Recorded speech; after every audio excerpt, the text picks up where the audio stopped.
Agaseke k'amakuru mu karere ngapfunduriye muri Uganda, abashyigikiye batavuga rumwe n'ubutegetsi bongeye kwibutsa ko bagifite umugambi wo kwigaragambya bamagana ibyavuye mu matora ya perezida muri uku kwezi, ariko ngo bafite ubwoba ko uwarasuka abona yatabwa muri yombi na polisi ivuga ko ryamiye amajanja. Ikinyamakuru The East African cyanditswe mu mujyi wa Kampala bavuze ko bazi neza ko amajwi yabo bayahundagaje kuri Kyagulanyi Rwatarias Bobi Wine nubwo atatangajwe ko ari we watsinze. Kuva amajwi y'ibyavuye mu matora yatangazwa, Bobi Wine afungiwe iwe mu rugo ndetse abasirikare n'abapolisi bahora ku muryango. Yasabye abamushyigikiye kwamagana ibyavuye mu matora ariko ngo ntiyasobanuye uko bizagenda. Abaganirije kino kinyamakuru bavuze ko biteguye kujya mu mihanda ariko ubwoba ngo ni bwose. Icyakora ubwoba ngo bufite ishingiro kuko mu myaka 35 Bwana Museveni amaze ku butegetsi wagerageje guhangana nawe bikanga witwa Dr Kizza Besigye ngo nawe yageze aho amanika amaboko. Ikindi ngo kiri gutera ubwoba bashaka kwamagana intsinzi ya General Yoweri Kaguta ati buhaburwa Museveni ngo nuko yubatse igisirikare cye kandi abagize uru rwego bakaba badatinya kurasa bagamije kwica uwigaragambya mwamagana.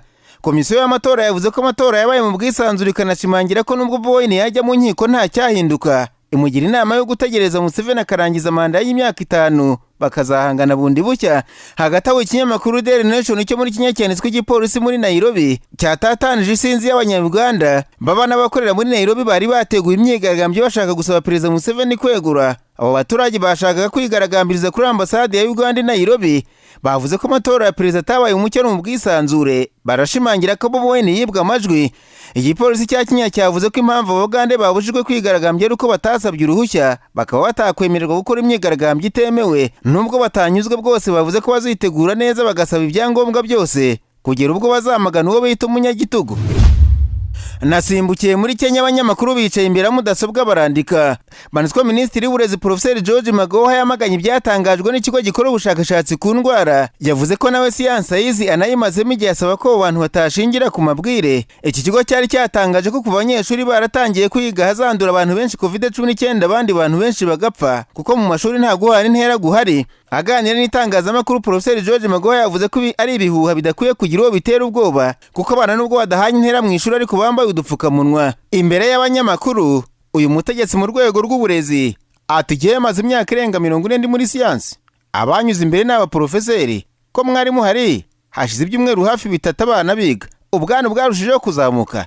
Ni mumbwire kandi nge sinshaka kujya mu izo politiki zanyu zidashinga, ndagendera ku bimenyetso bihari. Icyakora iki kigo cyavuze ko kinyikwiye kwitonda kuko yamaze kugerwamo n'ubwoko bushya bwa coronavirus bwihinduranya kuko ngo kwimenya bigoye cyane.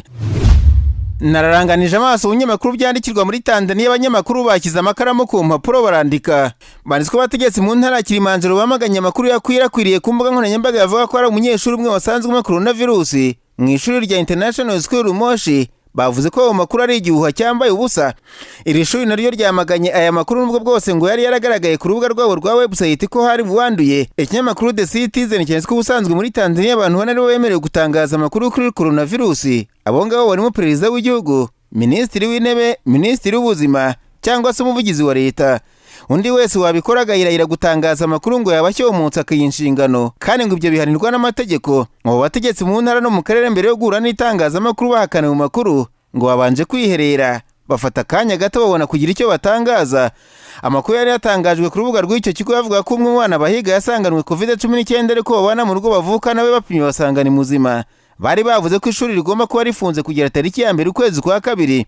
Aya makuru yose ngo yaje kuba igihuha. Nubwo bimeze gutya ariko Daily Nation yanditswe Tanzania na Kongo Kinshasa ari ibihugu byashyizwe ku rutonde rw'ibyakumiriye kugira mu Bwongereza hagamijwe kwirinda ubwoko bushya bwa coronavirus bivuga ko yaturutse muri Afurika y'Epfo. Kuva mu kwezi kwa 5 k'umwaka ushize Tanzania ntiyongeye gutangaza amakuru arebana n'ubwandu bwa COVID-19. Igihugu cyakunze gutangaza ko ntayihaheruka ngo barasenze bananywa imiti irakira. Agaseke k'amakuru mu karere ngapfundikiriye muri Kongo Kinshasa, abanyamakuru bakojeje ba muri no barandika. Banditswe umuhuzabikorwa w'imiryango itanga ubutabazi ku baturage Bwana David Makaraklani Kali yasabye leta ya Kongo gukora ibishoboka byose abaturage muri Beni muri Kivu Amajyaruguru bakagira amahoro bakareka kwicwa buri munsi y'imitwe yitwaje intwaro. Uyu mugabo yavuze ko iki kibazo cyamaze igihe ndetse ko ingaruka z'ubwicanyi buturuka ku mutekano muke ku baturage zizwi kandi ko hakwiriye kugira igikorwa mu maguru mashya. David Makaraklani Kali yavuze ko ibi bikorwa by'urugomo byarenze urugero muri Beni ariko akarusho kabaye 2019 kuko byatangiye kugera mu tundi turere byegeranye cyane cyane mu ntara ya Ituri. Imiryango y'ubutabazi yavuze ko hagati y'ukwezi kwa 12 no kwa mbere muri uyu mwaka abantu 150 bishwe abandi barenga 100 baburirwa irengero muri Beni